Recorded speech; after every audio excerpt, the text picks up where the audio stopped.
Thanks very much.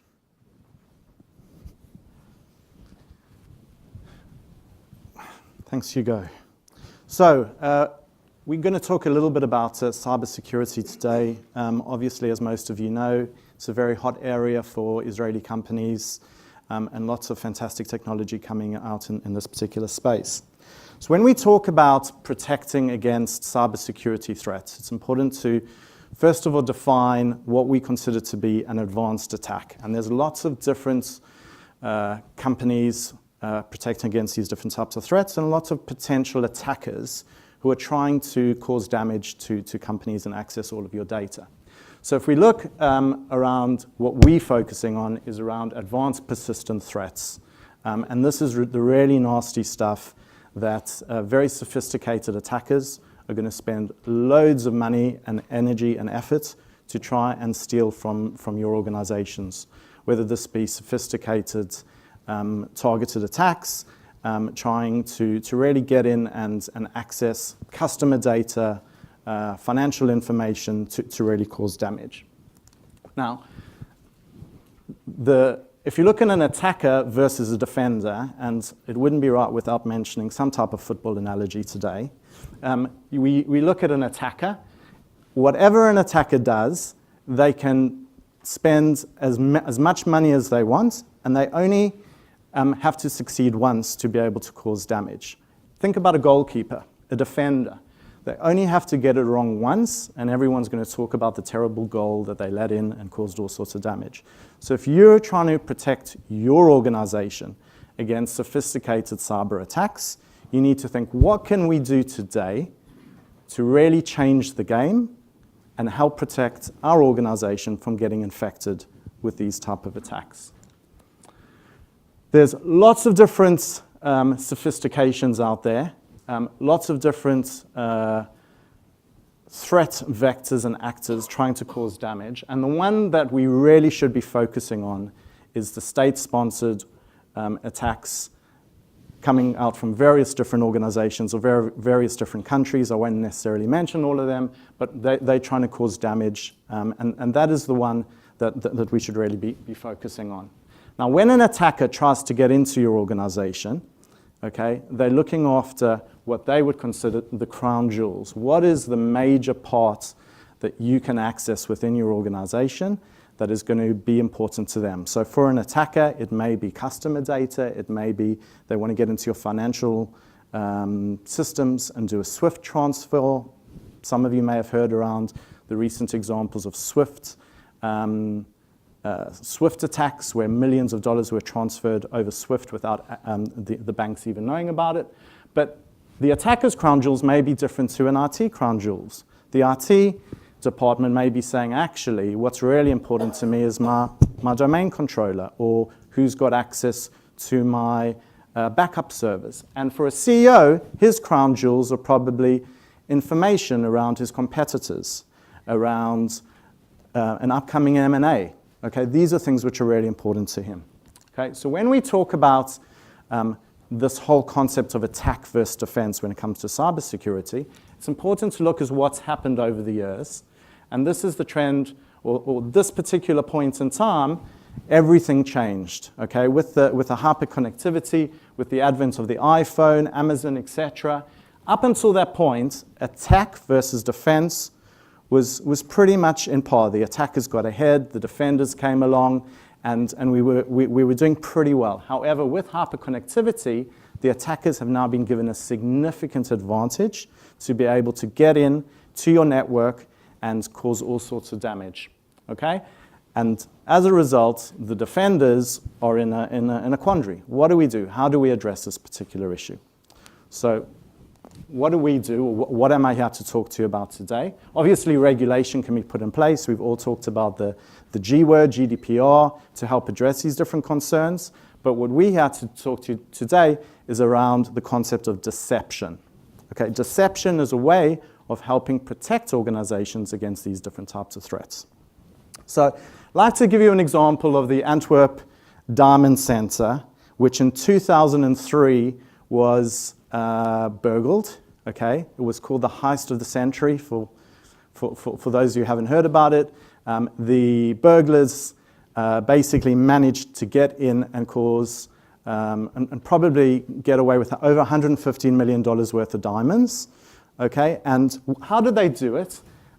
They used a very, very sophisticated procedure of speccing out what was going on in the particular diamond center. It took them a significant amount of time to go through and understand what was going on, to locate the building, to do the analysis about what is going on, going through the doors, bypassing the doors, all the relevant stuff that they needed to do to be able to break in, locate the diamonds, and get out. By the way, I don't know if many of you know the story, but the diamonds were never located. The main guy behind the actual diamonds, the way he was arrested was based upon DNA from a sandwich which he ate in the location that was actually found, interestingly enough, and he's actually out on parole with $150 million worth of diamonds never been found.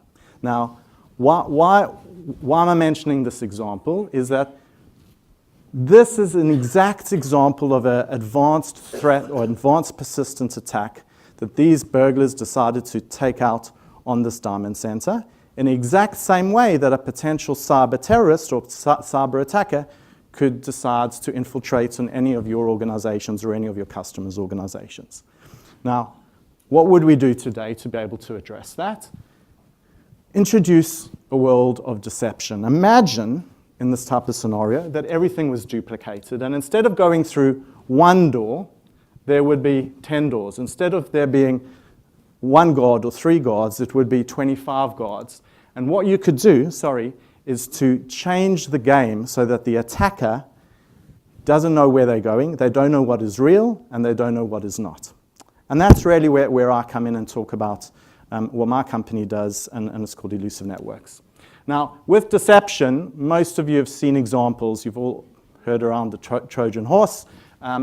Even the Allies used a form of deception when helping protect against the Germans. This is of you an example of a tank, which isn't a real one, that they used to make sure that they that they beat the Germans in the Second World War. So these are real life examples in war. But what have we done at Illusive is to take this idea and now transfer it to IT. So a little bit about the company.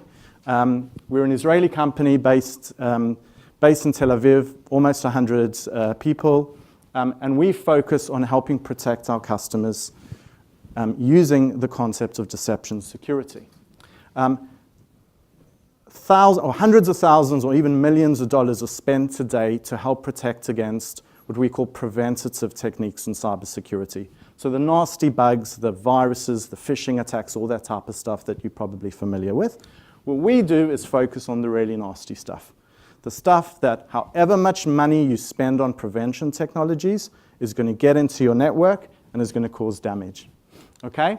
And how does this work? So how does this work on a network? If we now take the example of the diamond story and we transfer it into your network, someone lands in a network on a machine, they access a particular part of that machine, pull credentials off that machine, and slowly move across to access a target to extract that type of data. So it could be, again, financial information, personal data, customer information, legal data, all type of stuff. And that, the further they move along, the higher the business risk. Now, what we try to do is we stop this from an attacker's perspective, and we change the game.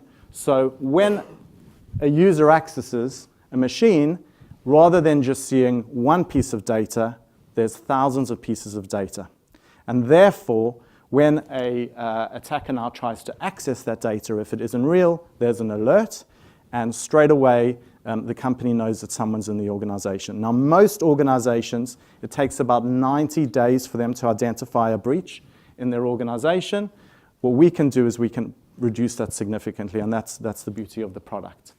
It's very similar to what you would call, what most companies have heard around a honeypot type of technology. Where we differ is we take the honey out of the pot and we glaze the honey all over the network.